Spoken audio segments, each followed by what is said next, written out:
चला, सगळ्यांना नमस्कार. माझं नाव आहे निशांत बिरंजन आणि मी एम्स नागपूरच्या एम-बी-बी-एस कोर्सच्या अंतिम वर्षाचा विद्यार्थी आहे. आजचा आपला जे टॉपिक आहे, ते एन-सी-आर-टी केमिस्ट्री मधला 6वा युनिट आहे आणि त्याचं नाव आहे आपलं इक्विलिब्रियम. आता हे जे आपला चॅप्टर आहे, याचे आपण 6 लेसन्स ऑलरेडी घेतलेले आहे. ठीक आहे. याच्या अगोदर आपण 6 पार्ट याचे घेतलेले आहे आणि आज आपला 7वा पार्ट आहे या चॅप्टरचा. तर आता हे चॅप्टर मध्ये आपण याच्या अगोदर काय काय बघितलेलं होतं ते एकदा आपण रिवाइज करूया. सगळ्यात पहिले आपण जे कोणतेही फिजिकल किंवा केमिकल प्रोसेसमध्ये इक्विलिब्रियम आपलं असते, त्याचं डायनॅमिक नेचर काय असतं ते आयडेंटिफाय केलं. मग जे लॉ ऑफ इक्विलिब्रियम काय म्हणते आपल्याला, ते काय सांगते ते आपण समजलो की काय राहते ते. मग त्याच्यानंतर आपण जे इक्विलिब्रियम राहतात त्यांचे काय काय कॅरेक्टरिस्टिक राहतात ते आपण बघितले. याच्यानंतर इक्विलिब्रियम कॉन्स्टंट साठी कोणते कोणते एक्सप्रेशन आपण लिहू शकतो ते पण आपण बघितले. ठीक आहे. मग आपण एक रिलेशनशिप बघितलं केपी आणि केसी मध्ये, कसे ते दोघे आपले एकमेकांसोबत रिलेटेड राहतात. मग त्याच्यानंतर आपण खूप सारे फॅक्टर्स जे राहतात, जे कोणत्याही रिॲक्शनचे इक्विलिब्रियम स्टेटला अफेक्ट करतात ते आपण बघितले. याच्यानंतर आपण सबस्टन्सेसला क्लासिफाय केला की ते ऍसिड्स आहे किंवा बेस आहे, आणि हे आपण कोणत्या कॉन्सेप्टने केला? 3 कॉन्सेप्ट होते आपले. एक होता आपला अर्हेनियस कॉन्सेप्ट, दुसरा आपला होता ब्रॉन्स्टेड-लॉरी कॉन्सेप्ट आणि तिसरा होता आपला लुईस कॉन्सेप्ट. मग आपण ऍसिड्स आणि बेसला क्लासिफाय केला की ते वीक आहे किंवा स्ट्रॉंग आहे, आणि हे जे क्लासिफिकेशन होता, हे वाला क्लासिफिकेशन आपण कोणत्या बेसिसवर केलं? त्याचा बेसिस आपला होता आयोनायझेशन कॉन्स्टंट, कारण की हे आयन्स देतात आपल्या ऍक्वस सोल्युशन मध्ये, आपल्याला आयन्स देतात. तर हे आयोनायझेशन कॉन्स्टंटच्या बेसिसवर आपण सांगितलं की हे वीक आहे किंवा स्ट्रॉंग आहे. ठीक आहे.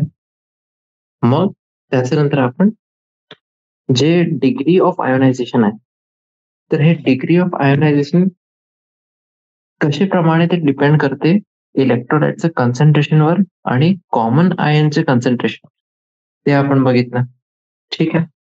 मग याच्यानंतर आपण पीएच स्केलला आपण डिस्क्राईब केला. आता पीएच स्केल कशासाठी राहते आपण कालच बघितलेला होता. पीएच स्केल आपला राहते हायड्रोजन आयन कॉन्सन्ट्रेशन साठी. ठीक आहे. एकदा हे पीएच स्केल झाला, मग आपण काल अजून एक टॉपिक बघितलेला होता, आयोनायझेशन ऑफ वॉटर. ठीक आहे. वॉटर कसं आयोनाइज होते आणि हे आयोनाइज होते ते ठीक आहे, पण वॉटरचा आपलं ड्युअल रोल राहते. ते ऍसिड सारखं पण बिहेव, बेस सारखं पण. ठीक आहे. आणि हे झाल्यानंतर आपण मग आयनिक प्रोडक्ट बघितलेला, जसं आपला इक्विलिब्रियम कॉन्स्टंट राहते तसंच पाणीसाठी आपलं केडब्ल्यू राहते. केडब्ल्यू म्हणजे काय? Ionic product. आणि वॉटरसाठी पीकेडब्ल्यू पण आपण बघितलेलं. ठीक आहे. एकदा हे झालं, मग आता आज आपल्याला काय काय बघायचं ते बघू आपण. आज आपल्याला बफर सोल्युशन बघायचे आहे आणि सॉल्युबिलिटी प्रोडक्ट कॉन्स्टंट जे आहे ते आपल्याला बघायचं आहे. ठीक आहे. हे 2 टॉपिक्स आपल्याला कव्हर करायचे आहे. चला.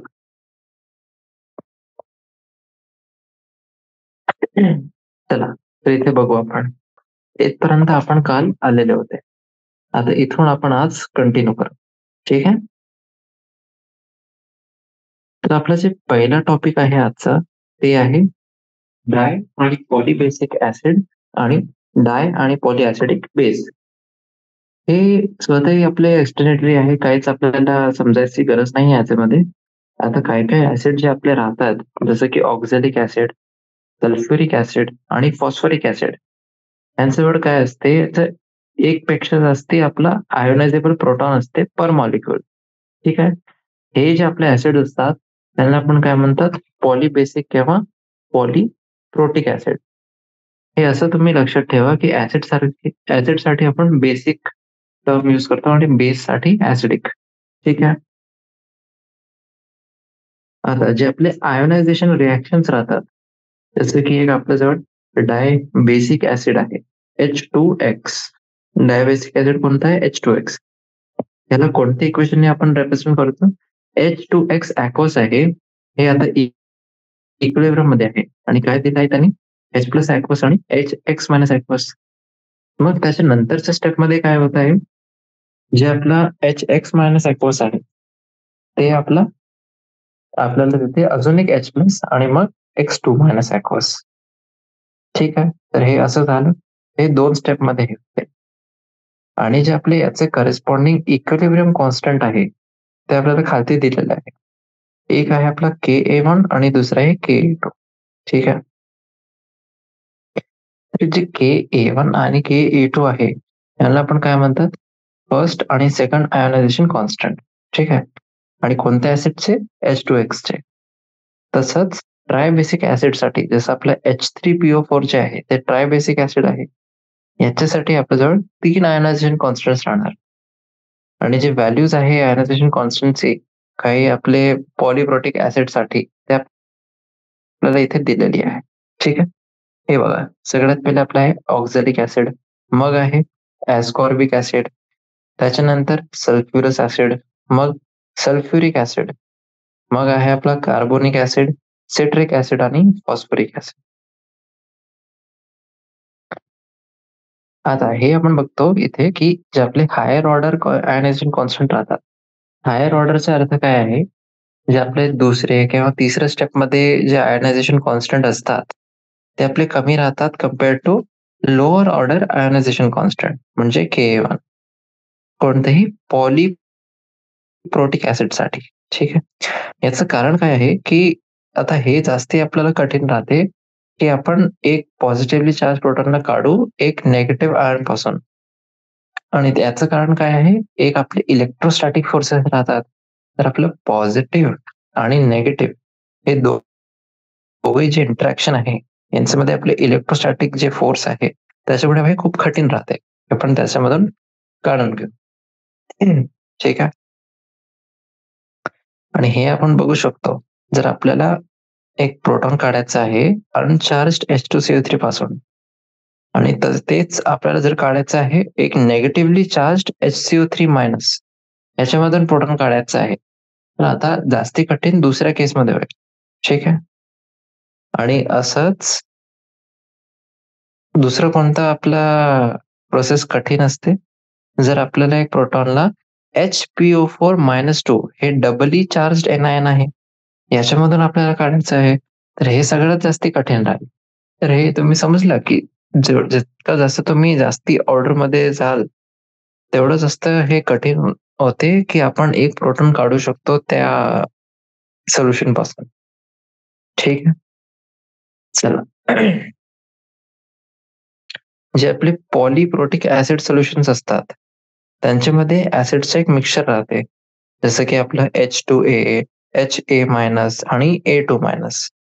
आणि हे आहे आपलं डायप्रोटिक ऍसिडच्या केसमध्ये. H2A जे आहे ते आपलं स्ट्रॉंग ऍसिड आहे.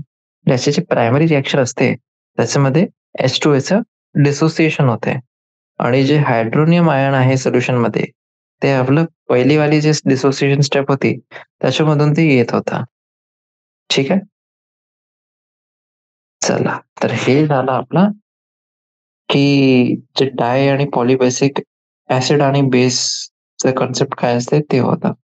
आता आपल्याला बघायचं आहे ऍसिडसाठी कोणते कोणते फॅक्टर्स असे आहे जे आपले ऍसिडचे स्ट्रेंथ अफेक्ट करतात. ठीक आहे, आता हे जे आपण प्रश्न विचारतो की काही ऍसिड्स आपले का बरं दुसऱ्या ऍसिड्स पेक्षा जास्ती स्ट्रॉंग आहे किंवा कोणते कोणते फॅक्टर असे आहे जे त्यांना स्ट्रॉंग बनवतात, तर हे जे पूर्ण आहे ना हे आपलं कॉम्प्लेक्स आहे. फिनॉमिना कॉम्प्लेक्स म्हणजे काय असते की सगळं काही आपलं काळं आणि असं जे आपण म्हणतात ना ब्लॅक अँड व्हाईट तसं नाही राहते. काही काही स्पेक्ट्रम मध्ये आपल्याला बघावं लागते, काही काही कॉम्प्लेक्स असतात. ठीक आहे, तसंच हे जे प्रश्न आहे यांचं उत्तर पण खूपच कॉम्प्लेक्स आहे. जर आपण असं ब्रॉडली असं सांगू तर आपण हे म्हणू शकतो की जे कोणत्याही ऍसिडचा डिसोसिएशनचा जे एक्सटेंट आहे ते कोणत्या फॅक्टरवर डिपेंड करते, तर इथे आपले आहे 2 फॅक्टर. कोणते कोणते फॅक्टर आहे हे? एक आहे आपलं स्ट्रेंथ आणि दुसरं आहे पोलॅरिटी. पण ही स्ट्रेंथ आणि पोलॅरिटी कोणाचा? जे आपला एच आणि ए बॉन्ड आहे त्याचा. ठीक आहे, तर इथे मी हायलाइट करून देतो, स्ट्रेंथ आणि polarity of the H a bond. ठीक आहे, हे आपला मेन आहे, याच्यावर डिपेंड करते की आपला जे ऍसिड आहे त्याची स्ट्रेंथ किती राहील. ठीक आहे, आता जनरली जे म्हणतात आपण, जेव्हा कोणतेही एच ए बॉन्डची स्ट्रेंथ आपली कमी होते, म्हणजे जर त्याची स्ट्रेंथ कमी होत आहे, त्याचा अर्थ काय आहे की जी एनर्जी आपल्याला हवी आहे त्या बॉन्डला तोडायला, ते आपली कमी होत आहे. ठीक आहे, तर जे आपलं एच ए आहे, जे आपलं मोनोप्रोटिक ऍसिड होता, ते जास्ती स्ट्रॉंग होऊन जाते, जास्ती ताकदवर ऍसिड बनून जाते. ठीक आहे, आणि अजून काय आहे, जेव्हा हे आपलं एच ए बॉन्ड जास्ती पोलार होते, पोलार होते म्हणजे जे इलेक्ट्रोनेगेटिव्हिटी डिफरन्स आहे ॲटम्स एच आणि एच्या मधात, ते आपला डिफरन्स वाढून जाते आणि मग काय आपला जास्ती मार्क्ड आपलं चार्ज सेपरेशन आहे. ते बॉन्डच्या क्लिवेज आपला आता सोपं होऊन जाते आणि म्हणूनच आपलं काय होतं इथे, जे ऍसिडिटी आहे ते आपली वाढत आहे ह्या केसमध्ये. ठीक आहे, एवढं समजलं? अच्छा. पण हे आपल्याला नोट करायचं आहे की जेव्हा आपण सारखे ग्रुपचे एलिमेंट्सला कम्पेअर करतो पिरियॉडिक टेबलचे, तेव्हा जे एच ए बॉन्ड स्ट्रेंथ आहे ते जास्ती आपला महत्वाचा फॅक्टर होऊन जाते ऍसिडिटीला डिटरमाइन करायला. ठीक आहे, आणि कोणत्या फॅक्टरनी ते जास्ती महत्वाचं होऊन जाते, त्याचं जे पोलार नेचर आहे आपण बघतो त्याच्यापेक्षाही जास्त इम्पॉर्टंट होऊन जाते. जसं जसं आपला ए ए म्हणजे काय, ऍसिड, त्याचा साईज वाढते down the group, H a bond strength जे आहे ते कमी होते आणि म्हणूनच आपली ऍसिड स्ट्रेंथ आहे ते वाढून जाते. आता एक्झाम्पल साठी बघा इथे, हॅलोजन आपला जे आपला ग्रुप आहे त्याच्यामध्ये आपला बघू, H F, H C L, H B R, H I. जे खालती आपण जेव्हा जातो हे पिरियडिक टेबल मध्ये, तर हे बॉन्ड जे स्ट्रेंथ आहे ते कमी होत आहे, कारण की जे आपला एफ, सी एल, बी आर आणि आय हे सगळ्यांचे साईज वाढत आहे. ठीक आहे, म्हणूनच सगळ्यात जास्ती स्ट्रेंथ जे राहील ते एच आय सी राहील आणि सगळ्यात कमी जे स्ट्रेंथ राहील ऍसिडिक ते राहील एच एफ सी. ठीक आहे, तसंच जे आपला एच टू एस आहे ते जास्ती स्ट्रॉंगर ऍसिड आहे कम्पेअर्ड टू एच टू, कारण की ऑक्सिजन जास्ती पॉवरनी त्याला, जे हायड्रोजन ॲटम आहे त्याला पकडून ठेवेल तिथे. बरोबर, एवढं समजलं? तर पहा, हे आहे आपलं इथे इम्पॉर्टंट. हे जास्त डिटेलमध्ये आपण बघू जेव्हा आपण ते वाले चॅप्टर्स घेऊ. पी ब्लॉक एलिमेंट जे आहे ना, पी ब्लॉक एलिमेंट आहे, आणि मग जे तेव्हा आपण ते वाले इनऑर्गॅनिक केमिस्ट्रीमध्ये बघू, तेव्हा ते राहील तिथे. ठीक आहे, चला.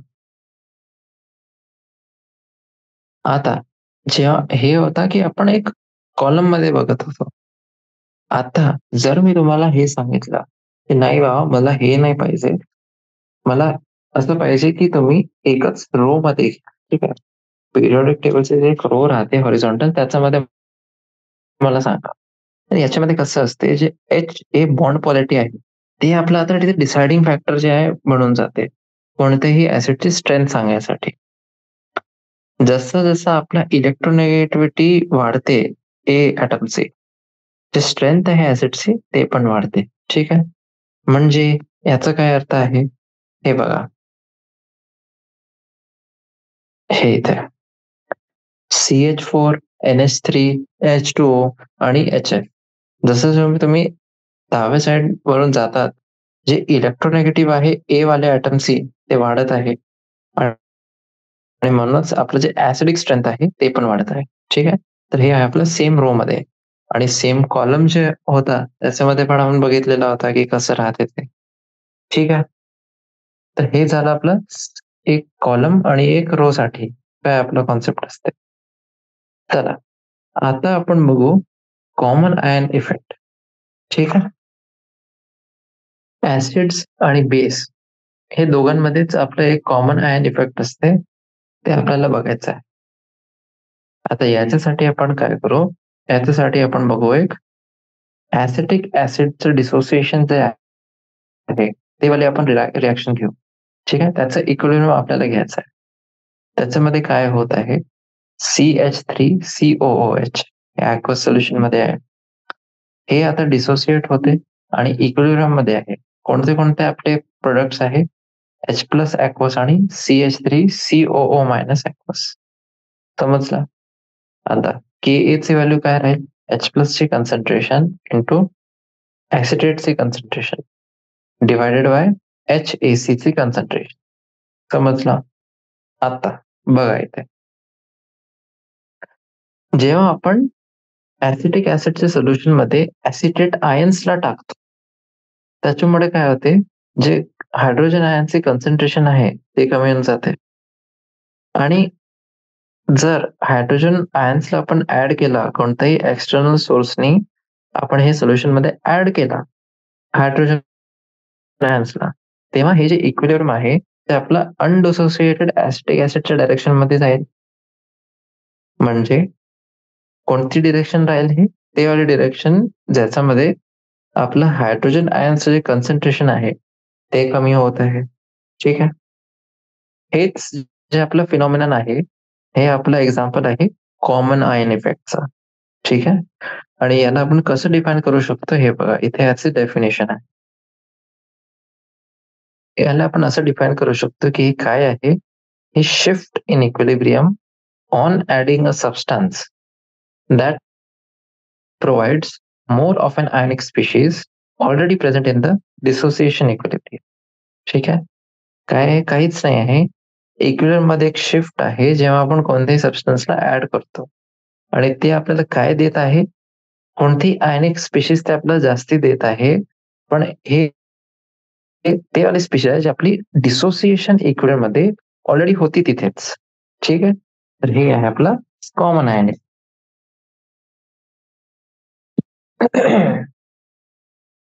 ठीक आहे, तर हे समजलं तुम्हाला, हे होती आपली डेफिनेशन कॉमन आयन इफेक्टची.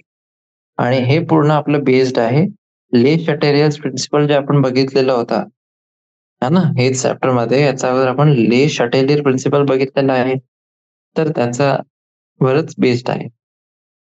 आता आपल्याला जर कोणत्याही सोल्युशनचा पीएच इव्हॅल्युएट करायचा आहे, जेव्हा आपण 0.05 मोलार ऍसिडेट आयन ऍड करतो 0.05 मोलार ऍसिटिक ऍसिड सोल्युशन मध्ये, आपल्याला हे याचं डिसोसिएशन इक्विलिब्रियम एकदा अजून बघावं लागेल.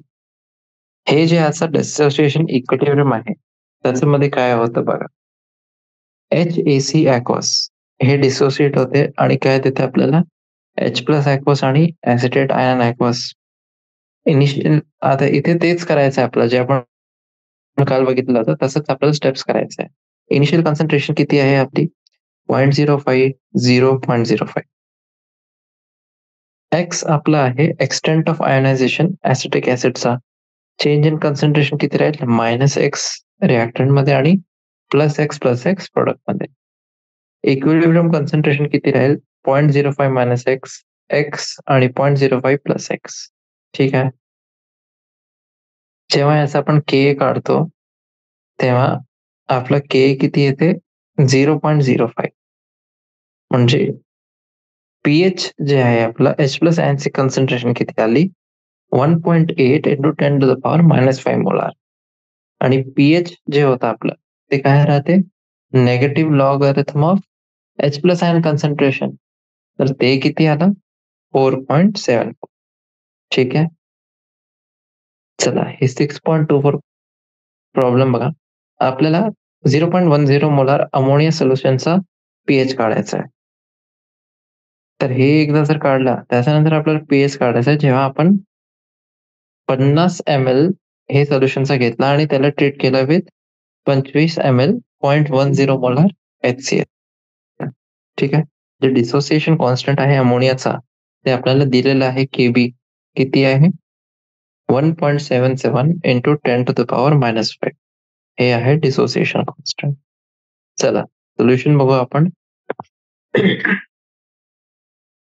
जे आपलं अमोनिया आहे, अमोनिया रिॲक्ट करते वॉटर सोबत आणि आपल्याला काय भेटत आहे इथे? अमोनियम आयन आणि हायड्रॉक्सिल आयन. ठीक आहे. जे केबी आहे, केबीचं आपलं एक्सप्रेशन कसं राहील?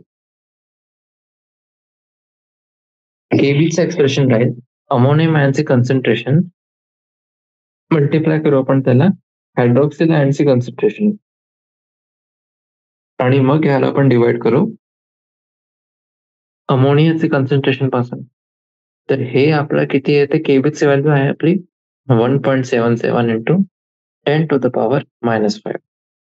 आता न्यूट्रलायझेशनच्या अगोदर जे अमोनियम आयनचे कॉन्सन्ट्रेशन आहे ते आपली हायड्रॉक्सिल आयनचे कॉन्सन्ट्रेशन बरोबर आहे. किती आहे? एक्स. अमोनियाचे कॉन्सन्ट्रेशन किती आहे? 0.10 मायनस एक्स म्हणजे तेच राहील 0.10. आता एक्स स्क्वेअर अपॉन 0.10 जे आहे ते आपलं आहे 1.77 इंटू 10⁻⁻5. म्हणजे एक्स किती झाला आपला? 1.33 इंटू 10⁻⁻3. हे झाली आपली OH मायनस आयनची कॉन्सन्ट्रेशन. आता म्हणूनच जे H प्लस आयन कॉन्सन्ट्रेशन आहे ते किती आहे? KW divide by OH minus आणि ते आपलं किती झालं? याला डिवाइड करा तर आपल्याला भेटते 7.51 इंटू 10⁻⁻12. पीएच जे आहे आपलं ते किती राहील? 11.12. आता हे आपण काढलं पीएच. याच्या नंतर आपण काय केला? 0.1 मोलर HCl सोल्युशन जे होता त्याचे 25 ml आपण टाकलं याच्यामध्ये. म्हणजे 2.5 मिलीमोल HCl टाकलंय. 50 ml 0.1 मोलर सोल्युशन अमोनियामध्ये. आता 2.5 मिलीमोल जे अमोनिया मॉलिक्युल्स आहेत ते न्यूट्रलाइज होऊन जाणार. ठीक आहे. आणि जे बाकीचे आपले 75 ml सोल्युशन आहे जो वाचलेलं आहे त्याच्यामध्ये अनन्यूट्रलाइज 2.5 मिलीमोल अमोनिया मॉलिक्युल्स आहे आणि 2.5 मिलीमोल अमोनियम आयन्स पण आहे. आता अमोनिया रिॲक्ट करते HCl सोबत आणि आपल्याला काय भेटत आहे? अमोनियम आयन आणि क्लोराईड आयन. दोघांचेच आपले जवळ 2.5 मिलीमोल्स आहे. तर इक्विलिब्रियम वर आपल्याला अमोनियम आयन आणि क्लोराईड आयन हे दोघांचेच आपल्याला किती मिलीमोल्स भेटतात? 2.5. ठीक आहे. म्हणजे हे किती होऊन जाते? 0.033 मोलार. आता हे जे आपला अमोनिया आहे ते आपल्या कोणत्या इक्विलिब्रियम मध्ये असते ते बघू आपण. अमोनियम हायड्रॉक्साईड जे आहे ते डिसोसिएट होते आणि आपल्याला अमोनियम आयन भेटते आणि hydroxyl ion 0.033 molar minus Y.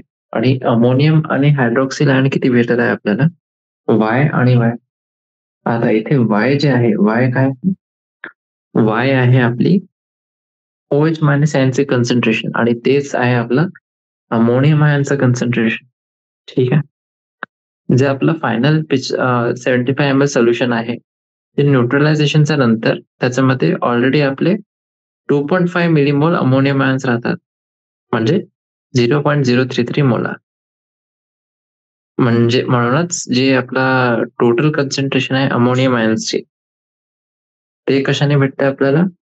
ते राहील आपलं 0.033 प्लस वाय. ठीक आहे. आता कारण की आपला वाय जे आहे ते खूप लहान आहे. जे अमोनियम हायड्रॉक्साईड आहे त्याचे कॉन्सन्ट्रेशन किती राहील? 0.033 मोलार. आणि जे अमोनियम आयनचे कॉन्सन्ट्रेशन आहे ते पण आपली तेवढीच राहील. आपल्याला काय माहिती आहे? आपल्याला हे माहिती आहे की जे केबी आहे केबीचा एक्सप्रेशन काय राहील? NH4 प्लस ची कॉन्सन्ट्रेशन इंटू OH मायनस चे कॉन्सन्ट्रेशन आणि त्याला आपण डिवाइड करू अमोनियम हायड्रॉक्साईडचे कॉन्सन्ट्रेशन. तर हे किती येऊन जाते? 1.77 into 10⁻⁻5 equal to Y into 0.033 upon 0.033. तर इथे आपला वाय होता. वाय किती झाला? 1.77 इंटू 10⁻⁻5. हे झाले आपली OH मायनस आयनची कॉन्सन्ट्रेशन. तर एक्स जे आपला H प्लस आयन कॉन्सन्ट्रेशन होती ते किती आली आपली? 0.56 इंटू 10⁻⁻9 आणि म्हणूनच जे आपला पीएच होता पीएच किती आला? 9.24. समजलं एवढं आपलं? तर हे आपलं पूर्ण अप्रोच राहते हे समजायसाठी. ठीक आहे. चला, तर हे झालं आपला जे आपण बघतो कॉमन आयन इफेक्ट. ठीक आहे. आता एक शेवटचा आपला टॉपिक राहिलेला आहे बफर सोल्युशन आणि मग हायड्रोलिसिस ऑफ सॉल्ट्स. आणि जे सॉल्ट्सचे आपले सोल्युशन्स राहतात त्यांचं पीएच आपण कसं काढू ते आपल्याला बघायचं आहे. ठीक आहे.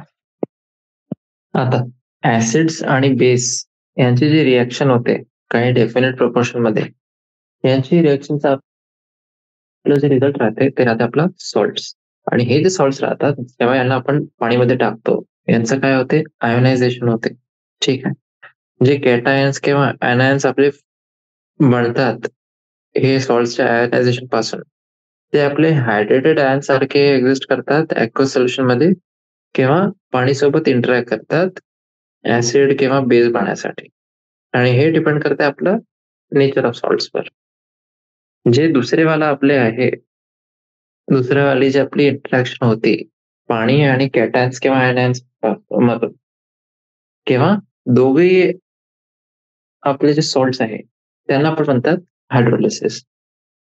जे आपलं सोल्युशनचा पीएच असते ते ह्या इंटरॅक्शन पासून ते अफेक्ट होते. आणि जे कॅटायन्स आहे जसे सोडियम, पोटॅशियम, कॅल्शियम, बेरियम, जे स्ट्रॉंग बेसिसचे हे कॅटायन्स असतात.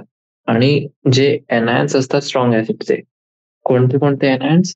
क्लोराइड, ब्रोमाइड, NO3-, ClO4-, हे आपले सिम्पली हायड्रेटेड होऊन जातात पण हायड्रोलाइज नाही होतात. ठीक आहे. आणि म्हणूनच जे आपले सोल्युशन्स आहे सॉल्ट्सचे जे बनलेले आहे स्ट्रॉंग ऍसिड्स किंवा बेस पासून, ते न्यूट्रल असतात. ठीक आहे. म्हणजे त्यांचं जे पीएच असते आपला ते 7 असते. पण जे बाकी कॅटेगरी सॉल्ट्सचे आहे त्यांचा हायड्रोलिसिस होते बरोबर. ठीक आहे. आता आता आपण कन्सिडर करू 3 प्रकारचे जे सॉल्ट आहेत त्यांचा हायड्रोलिसिस. एक आहे आपले वीक ऍसिड आणि स्ट्रॉंग बेसचे सॉल्ट्स म्हणजे CH3COONA. दुसरं आहे स्ट्रॉंग ऍसिड आणि वीक बेसचे सॉल्ट्स म्हणजे NH4Cl. आणि तिसरं आहे आपला वीक ऍसिड आणि वीक बेसचे सॉल्ट म्हणजे CH3CONH4. ठीक आहे. पहिल्या केसमध्ये जे CH3COONA आहे ते वीक ऍसिडचा सॉल्ट आहे CH3COOH. आणि स्ट्रॉंग बेस कोणता आहे ते NaOH. हे आपलं पूर्ण आयनाइज होऊन जाते ऍक्वस सोल्युशन मध्ये. ठीक. म्हणजे आपल्याला काय भेटते CH3COONA ऍक्वस, ते आपला CH3CO- आणि Na+. आता हे जे ऍसिटेट आयन आहे जे बनलेलं आहे इथे त्याचं हायड्रोलिसिस होते पाणीमध्ये आणि आपल्याला ऍसिटिक ऍसिड आणि OH- आयन्स भेटतात. ऍसिटिक ऍसिड आपलं वीक ऍसिड आहे, ते आपलं मेनली अनआयोनाइज राहते हे सोल्युशन मध्ये. याच्यामुळे काय होतं आपलं OH- आयन्सचे जे कॉन्सन्ट्रेशन आहे ते सोल्युशन मध्ये वाढून जाते. म्हणजे आता हे कसं झालं सोल्युशन पूर्ण आपलं अल्कलाइन सोल्युशन झालं. ठीक आहे. आणि हे सोल्युशनचं पीएच आपलं 7 पेक्षा जास्त आहे. तसंच जे अमोनियम क्लोराईड आहे जे वीक बेसने बनलेलं आहे NH4OH. आणि एक स्ट्रॉंग ऍसिड कोणता होता HCl, ते पण आपला पाणीमध्ये पूर्ण डिसोसिएट होऊन जाते. अमोनियम आयन्स आपला यांचा हायड्रोलिसिस होईल पाणी सोबत आणि काय भेटेल आपल्याला अमोनियम हायड्रोक्साईड आणि H+ आयन्स. जे अमोनियम आयन आहे ऍक्वस ते रिॲक्ट करतात पाणी सोबत H2 लिक्विड आणि आपल्याला काय देतात ते अमोनियम हायड्रॉक्साईड ऍक्वस आणि H+ ऍक्वस. अमोनियम हायड्रॉक्साईड एक वीक बेस आहे आणि म्हणूनच आपला ऑलमोस्ट अनआयोनाइज राहते सोल्युशन मध्ये. याच्यामुळे काय होत आहे, याच्यामुळे जे H+ आयनचे कॉन्सन्ट्रेशन आहे ते सोल्युशन मध्ये वाढत आहे आणि आपलं जे सोल्युशन आहे ते ऍसिडिक होत आहे. म्हणजे जे आपला पीएच राहील हे अमोनियम क्लोराईड सोल्युशनचा ते आपलं 7 पेक्षा कमी राहील. ठीक आहे. 7 पेक्षा कमी जर आहे म्हणजे याचा अर्थ काय आहे की ते ऍसिडिक सोल्युशन आहे. ठीक आहे. आता आपण हायड्रोलिसिस बघू CH3CONH4 चा. हे जे सॉल्ट आहे आपला ते आपलं वीक ऍसिड आणि वीक बेसने बनलेलं आहे. जे आयन्स आपले बनतात याच्यामध्ये यांचं हायड्रोलिसिस होते. कसं होतं हायड्रोलिसिस? हे बॉक्समध्ये याच्यामध्ये काय आहे? CH3CO- plus NH4 plus plus H2O. आता प्रोडक्ट मध्ये काय आहे आपले? CH3COH आणि NH4OH. जे आपले ऍसिटिक ऍसिड आणि अमोनियम हायड्रॉक्साईड आहे ते पण आपले पार्शली डिसोसिएटेड फॉर्म मध्ये राहतात. ठीक आहे, 2 स्टेप्स मध्ये हे डिसोसिएट होतात. आता हे बघा, जे सोल्युशन्स आपले राहतात ना सॉल्टचे, त्यांचं जेव्हा हायड्रोलिसिस आपल्याला दिलेलं आहे तेव्हा त्यांचं जर आपल्याला पीएच काढायचं आहे, आता त्यांच्यामध्ये एक ऍसिड कंपोनेंट पण असते आणि बेस पण, म्हणजे Ka आणि Kb. तर यांचा पीएच आपण कसं काढू? 7+हाफ इंटू pKa मायनस pKb. याच्याने आपण त्यांचं पीएच काढू शकतो. ठीक आहे, हे एक्सप्रेशन आपलं असते यांचं पीएच काढायसाठी. आता हे जे पीएच आहे सोल्युशनचा ते 7 पेक्षा जास्त पण असू शकते जेव्हा डिफरन्स आपलं पॉझिटिव्ह आहे, आणि जेव्हा ते डिफरन्स आपलं नेगेटिव्ह राहील ते 7 पेक्षा कमी राहील.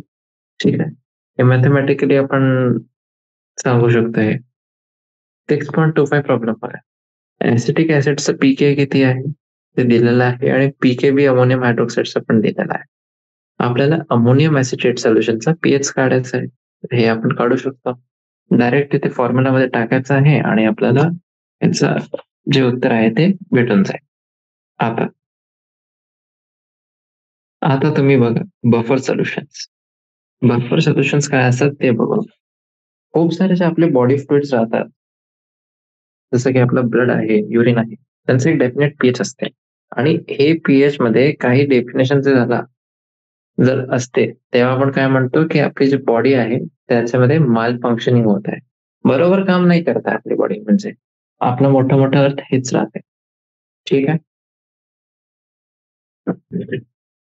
आणि हे जे पीएचचा कंट्रोल आहे ते खूप सारे केमिकल आणि बायोकेमिकल प्रोसेस मध्ये पण आपला खूपच महत्वाचा आहे. खूप सारे आपले जे मेडिकल आणि कॉस्मेटिक फॉर्म्युलेशन असतात, ठीक आहे, आणि त्याच्यामध्ये काय आपलं असं हवी राहते की यांना आपण ऍडमिनिस्टर्ड आणि ठेवू एक पर्टिक्युलर पीएच वर. आता बफर सोल्युशन जे आहे यांचं आपलं डेफिनेशन काय आहे ते सगळ्यात पहिले आपण बघू. ठीक आहे, buffer solution the solution which resists change in pH on dilution or with the addition of small amounts of acid or alkali are called buffer solution. ठीक आहे, म्हणजे ते सोल्युशन्स जे आपले त्यांचे पीएच मध्ये चेंज ना रेजिस्ट करतात, की नाही बाबा माझं पीएच मी चेंज नाही करणार. जेव्हा तुम्ही त्याला डायल्यूट केलं आहे किंवा तुम्ही काही काही स्मॉल अमाऊंट ऑफ ऍसिड किंवा बेस टाकले आहे त्याच्यामध्ये, तर ते सोल्युशन्सला आपण काय म्हणतो? Buffer solutions. ठीक हे आपले कोणते सोल्युशन झाले? Buffer solution. आता हे बघा, जे बफर सोल्युशन्स आहे नॉन पीएच, त्याला आपण कसं प्रिपेअर करू शकतात? जर आपल्याला कोणत्याही ऍसिडचा पीके माहिती आहे किंवा कोणत्याही बेसचा पीकेबी माहिती आहे, आणि हे जर आपल्याला पीके आणि पीकेबी माहिती आहे त्याच्याने करू शकतो. आणि जेव्हा आपण सॉल्ट आणि ऍसिड हे दोघांचाच रेशो कंट्रोल केला किंवा सॉल्ट आणि बेसचा रेशो आपण कंट्रोल करतो, तेव्हा आपण हे बफर सोल्युशन बनवू शकतो. ठीक आहे, जसं की असं बघा की एक मिक्सचर आहे आपलं ऍसिटिक ऍसिड आणि सोडियम ऍसिटेटचा, ते आपलं ऍक्ट करते एक बफर सोल्युशन सारखं अराउंड पीएच 4.75. आणि एक मिक्सचर आहे आपल्या जवळ अमोनियम क्लोराईड आणि अमोनियम हायड्रॉक्साईड, ते आपलं बफर सारखं ऍक्ट करते कोणत्या पीएचचा? अराउंड 9.25. ठीक आहे, चला आता कोणतंही बफर सोल्युशन जर आपल्याला डिझाईन करायचं आहे तर ते कसं करावं आपण? त्याच्यासाठी आपल्याला पीके पीकेबी आणि इक्विलिब्रियम कॉन्स्टंट हे तिघांचेच आपले माहिती पाहिजे की हे काय काय आहे आपले. ठीक आहे, ऍसिडिक बफरचं प्रिपरेशन बघ. आता ऍसिडिक पीएचचा जर आपल्याला बफर काढायचा बनवायचा आहे आपण एक वीक ऍसिडचा प्रयोग करतो आणि मग त्याचे सॉल्टचा. आणि हे जे सॉल्ट आहे, हे सॉल्ट त्याचे स्ट्रॉंग बेस पासून बनवलेलं आहे. ठीक आहे. जे इक्वेशन आहे आपली ते आपण डेव्हलप करतो, जे पीएच, इक्विलिब्रियम कॉन्स्टंट, के ए आणि जे रेशो आहे कन्सन्ट्रेशनचा, वीक ऍसिड आणि त्यांचे कॉन्जुगेट बेसचा, हे सगळ्यांचं आपलं रिलेशन आपल्याला एक इक्वेशन पासून भेटते. जनरल केस साठी जिथे आपला वीक ऍसिड HA वॉटरमध्ये आयनाइज होत आहे, त्याच्यासाठी बघू आपण. HA वॉटर सोबत रिॲक्ट करते आणि आपल्याला काय भेटते? H3O प्लस आणि A मायनस. याच्यासाठी आपण कोणतं एक्सप्रेशन लिहू शकतो हे माहिती आहे आपल्याला. Ka is equals to H3O plus into A minus upon H.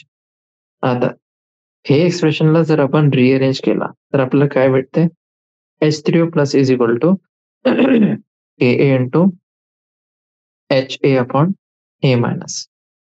आता आपण दोघही जागेवर आपला लॉगॅरिथम घेऊ, दोघही साईड्सवर, आणि आपण हे टर्म्स जे आहे याला रिअरेंज करू. पीके आपला होऊन जाते pH minus log A minus upon H A. म्हणजे याला आपण कसं लिहू शकतो? PH is equals to pK plus log A minus ची कन्सन्ट्रेशन अपॉन एच ए ची कन्सन्ट्रेशन. ठीक आहे. म्हणजे पीएच आपला जे फायनल फॉर्म्युला आहे आपला, ते काय झालं? PH is equals to pK plus log conjugate base A minus ची कन्सन्ट्रेशन डिवाइड बाय ऍसिड जे आहे HA त्याची कन्सन्ट्रेशन. ठीक आहे. हे आपलं पूर्ण फॉर्म्युला झाला आहे.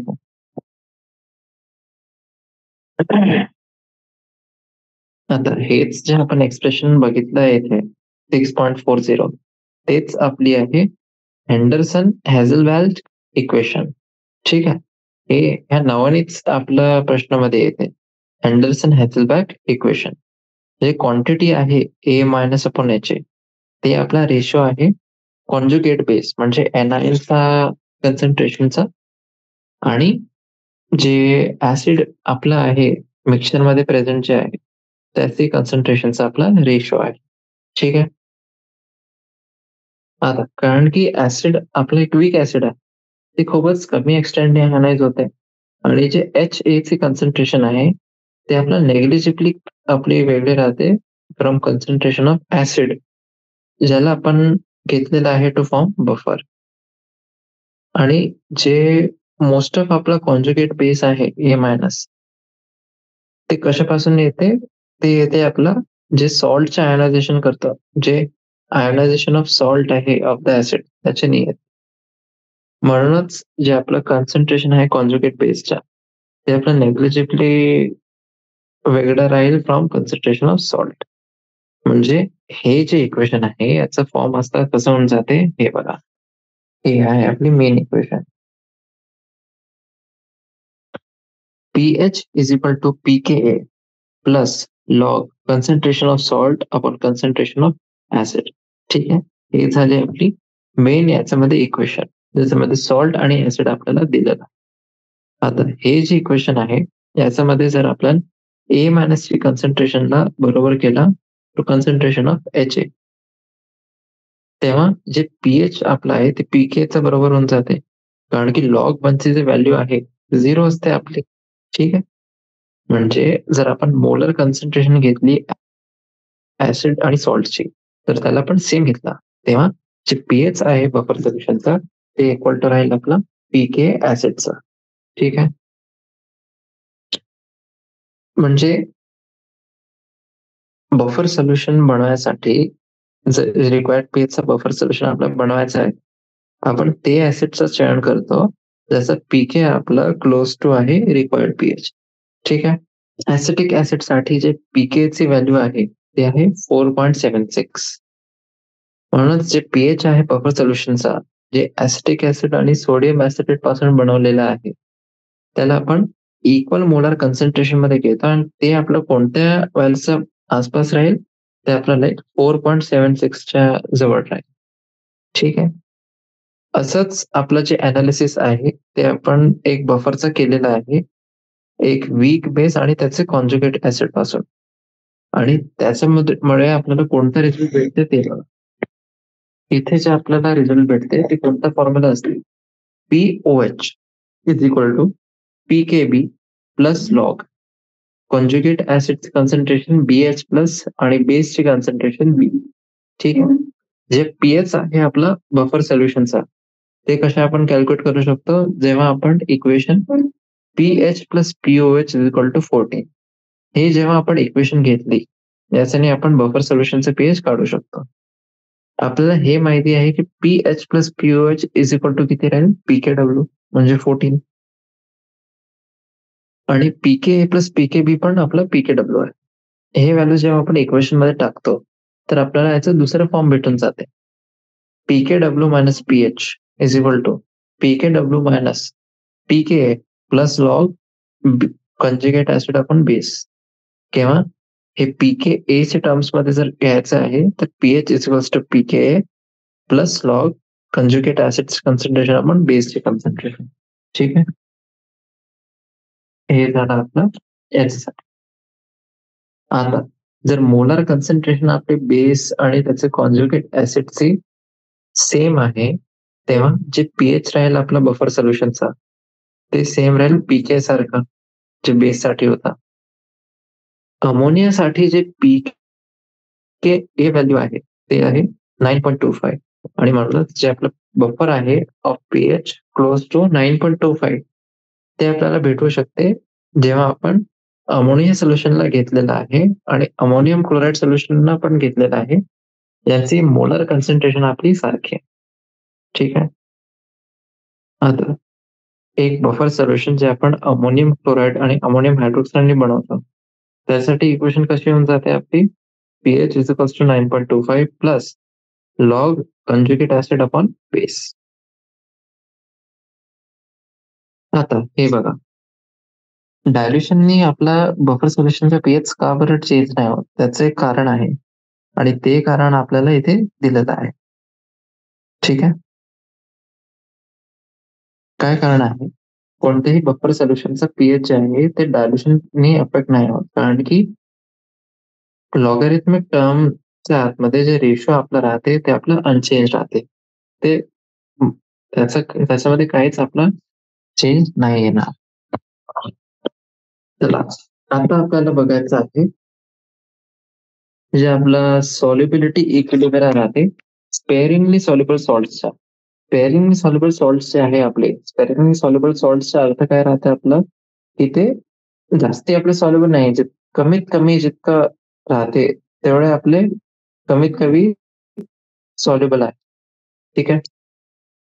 म्हणजे आपण हे आपल्याला माहिती आहे की जे आयनिक सॉलिडची सॉल्युबिलिटी आहे पाणीमध्ये, ती आपली खूप जास्त डिग्रीने ते व्हॅरी करते. ठीक आहे.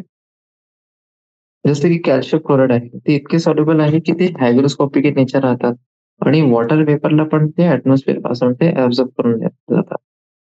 दुसरे जे आहे लिथियम क्लोराईड सारखे, त्यांची खूपच कमी सॉल्युबिलिटी आहे की ते कॉमनली आपण त्याला इनसॉल्युबल म्हणतात. जे सॉल्युबिलिटी आहे ते खूप सारे फॅक्टर्सनी वर आपल्याला डिपेंड करते. ठीक आहे.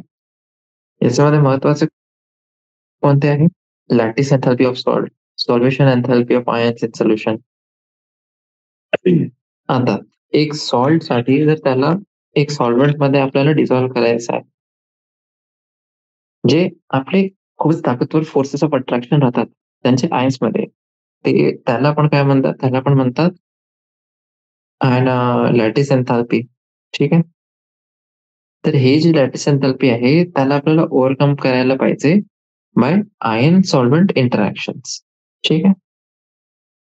जे सॉल्व्हेशन एंथॅल्पी आहे आयन्सची, त्याला आपण रेफर करतो इन टर्म्स ऑफ सॉल्व्हेशन, जे आपली दरवेळेस नेगेटिव्ह राहते. म्हणजे एनर्जी आहे जे ते रिलीज आपली झालेली आहे इन द प्रोसेस ऑफ सॉल्व्हेशन. आता जे अमाऊंट आहे आपलं सॉल्व्हेशन एंथॅल्पीचा, ते डिपेंड करते on the nature of the solvent. ठीक आहे. की नेचर जे आपलं सॉल्व्हेंट आहे ते आपलं कसं राहते.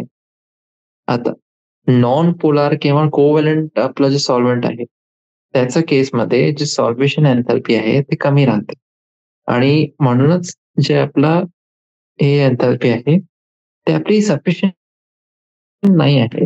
एवढी नाही आहे की आपण सॉल्टच्या लॅटिस एंथॅल्पीला ओव्हरकम करूया. कन्सिक्वेंटली आपलं काय होतं, जे सॉल्ट आहे ते नॉन पोलर सॉल्व्हेंट मध्ये डिसॉल्व्ह होतच नाही.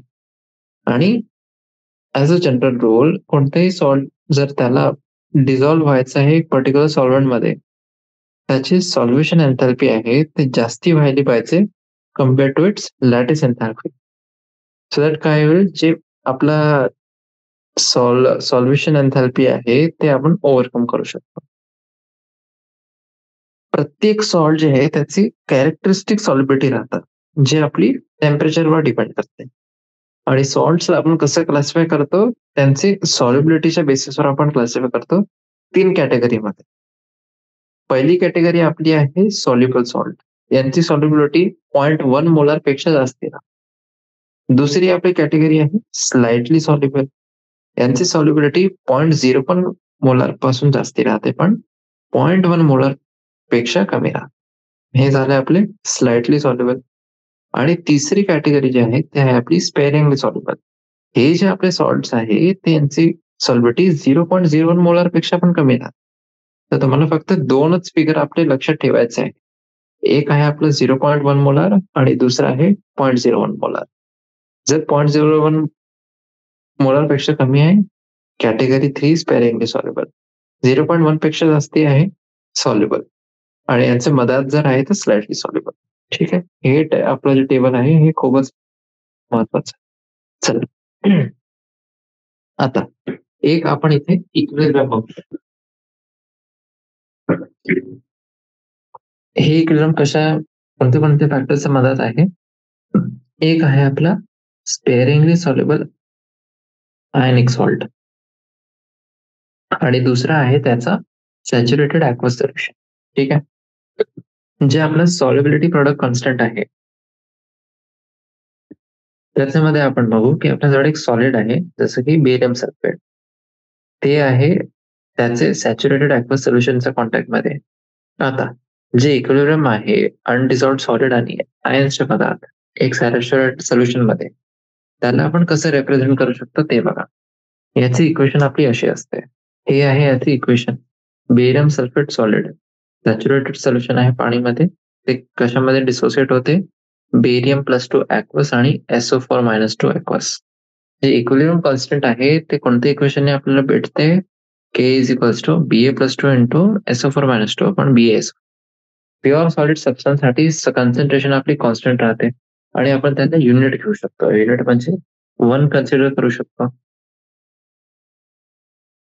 तर इथे आता आपण लिहू KSP. इथे आता पहिल्यांदा आपला एक टर्म आलेला आहे KSP. KSP काय राहील आपलं, BaSO4 म्हणजे बेरियम ची कॉन्सन्ट्रेशन इंटू SO4-2. केपी जे आहे KSP त्याला आपण म्हणतात सोल्युबिलिटी प्रोडक्ट कॉन्स्टंट किंवा आपण त्याला सॉल्युबिलिटी प्रोडक्ट पण म्हणू शकता. ठीक आहे, KSP ला. तर याला आपण हायलाइट करू एकदा. KSP काय आहे आपलं, सॉल्युबिलिटी प्रोडक्ट कॉन्स्टंट किंवा सॉल्युबिलिटी प्रोडक्ट. ठीक आहे, आता जी एक्सपेरिमेंटल व्हॅल्यू होती KSP ची वरच्या रिएक्शन मध्ये 298 केल्विन वर, ते किती होती 1.1 इंटू 10⁻⁻10. याचा अर्थ हे आहे की सॉलिड बेरियम सल्फेट साठी जे इक्विलिब्रियम मध्ये आहे त्याचे सॅच्युरेटेड सोल्युशन सोबत जे प्रोडक्ट ऑफ कॉन्सन्ट्रेशन आहे बेरियम आणि सल्फेट आयन्सचा, ते इक्वल टू राहते त्याचं सॉल्युबिलिटी प्रोडक्ट कॉन्स्टंट. जर मोलार सॉल्युबिलिटी आपली S आहे तेव्हा S² आपला राहील 1.1 इंटू 10⁻⁻5 10⁻10. म्हणजे S ची व्हॅल्यू किती राहील सॉल्युबिलिटीची ते आपण काढू शकतो. आता एक सॉल्ट आपल्याला डिसोसिएशन वर 2 किंवा 2 पेक्षा जास्त एनायन आणि कॅटन देऊ शकते, ज्यांच्या मध्ये डिफरंट चार्जेस आहे. आता एक सॉल्ट बघा, झिर्कोनियम फॉस्फेट. याचा फॉर्म्युला काय राहते, झिर्कोनियम 4+3 आणि फॉस्फेट -3 4 टाइम. हे डिसोसिएट होतं आपला 3 झिर्कोनियम कॅटायन्स आणि 4 फॉस्फेट आयन्स मध्ये. झिर्कोनियमचे आहे त्यांचे चार्ज किती राहते +4 आणि फॉस्फेटचा -3. जर झिर्कोनियम फॉस्फेटची मोलार सॉल्युबिलिटी S आहे, आपण हे बघू शकतो की जी स्टोइशियोमेट्री आहे कंपाऊंडची ते कशी आपली व्हेरी करते. आणि मग आपल्याला कसं याच्यामध्ये लिहायचं आहे ते बघ. 3S आणि 4S आणि त्यांचं पॉवर किती राहील क्यूब आणि 4 ची पॉवर. ठीक आहे, म्हणजे सॉल्युबिलिटीचा आपला काय फॉर्म्युला राहील ते पण आपण बघू शकतो इथे. तर हे होता की आपण एक कोणतीही रिएक्शन घेतली होती आणि त्याच्यासाठी होता. आता एक आपण याचाच एक्झाम्पल घेऊ. एक जनरल फॉर्म्युला कोणत्याही सॉल्टचा. एक सॉलिड सॉल्ट आहे त्याचा फॉर्म्युला किती आहे? ते बघा mx आणि xy p प्लस आणि q मायनस. मोलार सॉल्युबिलिटी जे इक्वेशन मध्ये आहे ते किती आहे? S. त्याचे सॅच्युरेटेड सोल्युशन मध्ये. त्याला आपण कसं रिप्रेझेंट करू शकतो ते बघा. mx xy सॉलिड ते आपल्या इक्वेशन मध्ये आहे x mp प्लस आणि y x q मायनस. त्याचं जे आपला सॉल्युबिलिटी प्रोडक्ट कॉन्स्टंट आहे ते कशाने भेटतं आपल्याला? X s raise to the power x आणि y s raise to the power Y. म्हणजे x to the power x into Y to the power y into s to the power x plus Y. हे झालं आता. ठीक आहे. हे बघा केएसपीचा हे एक्सप्रेशन झालं. S to the power x plus Y is equal to Ksp upon X to the power x into Y to the power Y. म्हणजे सॉल्युबिलिटीचा फॉर्म्युला काय झाला? KSP upon X to the X into Y to the Y to the power 1 upon X plus Y. हे झालं आपला solubility काढण्याचा formula. ठीक आहे. आता जेव्हा हे आपल्याला हे होतं आपल्या इक्विलिब्रियम साठी. जर हेच आपल्याला काढायचं आहे जेव्हा हे स्पेसिस इक्विलिब्रियम मध्ये नाही आहे तेव्हा हे KSP ला आपण रिप्लेस करून देऊ QSP सोबत. ठीक आहे. आणि ऑब्व्हियसली इक्विलिब्रियम कंडिशन मध्ये KSP आपलं QSP चं बरोबर राहील. पण जर हे कंडिशन नाही आहे तेव्हा जे डायरेक्शन आहे प्रोसेसच्या प्रेसिपिटेशन किंवा डिझोल्युशन याचं डायरेक्शनचं आपल्याला माहिती पडते हे QSP चे व्हॅल्यू आहे. ठीक आहे. हे बघा इथे प्रॉब्लेम आहे 6.26 आणि 27. सॉल्युबिलिटी आपल्याला काढायची आहे A2H3C प्युअर वॉटर मध्ये. आणि काय अझम्पशन्स आहे आपले की कोणतंही आयन जे आहे ते पाणीसोबत नाही रिॲक्ट करत. सॉल्युबिलिटी प्रॉडक्ट जे आहे A2H3च्या ते किती आहे? 1.1 इंटू 10 टू द पॉवर -23. तर हे तसंच आपण एक्सप्रेशन लिहू इथे. ठीक आहे. एस आपण म्हणू की एस आपली मोलार सॉल्युबिलिटी आहे त्याची आणि मग त्याचे प्रमाणे आपण सगळं काही रिएक्शन्सला कॅल्क्युलेट करू. हे भेटून जाते आपल्याला. मग आहे आपला 6.27. याच्यामध्ये आपल्याला KSPचे जे व्हॅल्यूज आहे 2 स्पेरिंगली सॉल्युबल सॉल्ट्सचे ते दिलेले आहे. आणि कोणतं सॉल्ट जास्ती सॉल्युबल आहे ते आपल्याला सांगायचं आहे. ठीक आहे.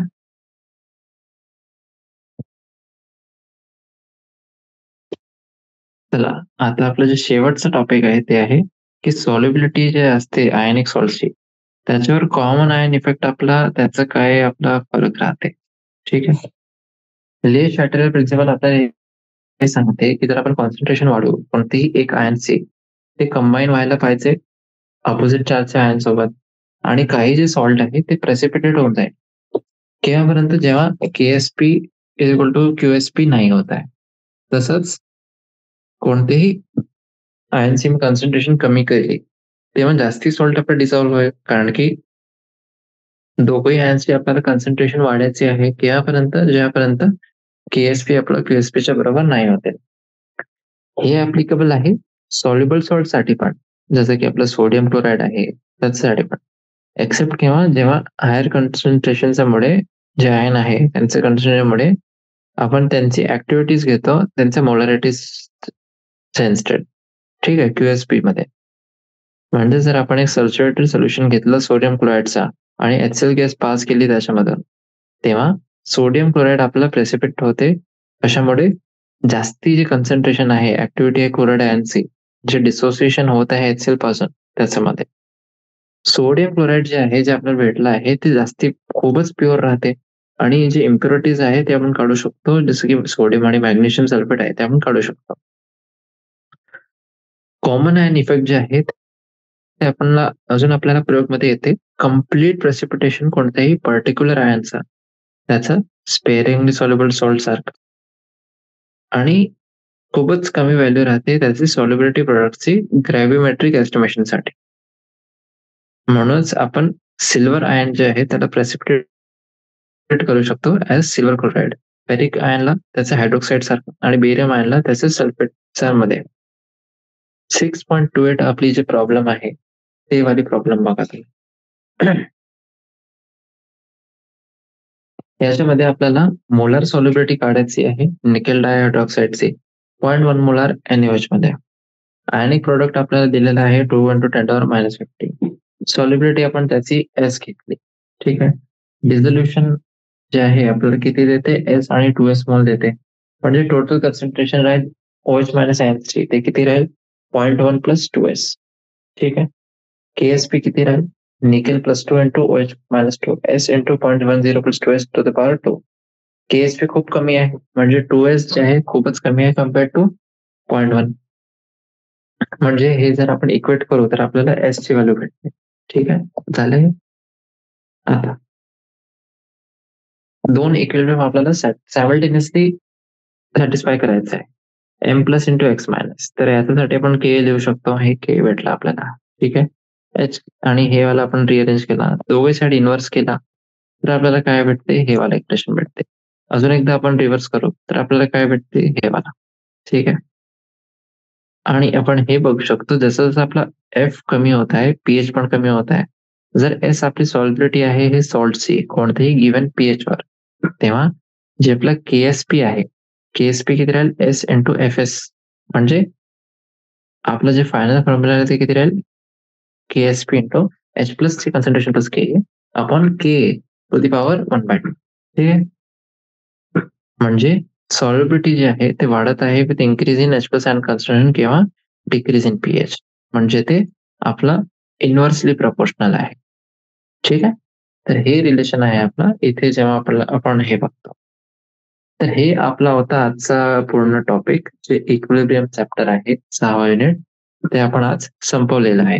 ठीक आहे.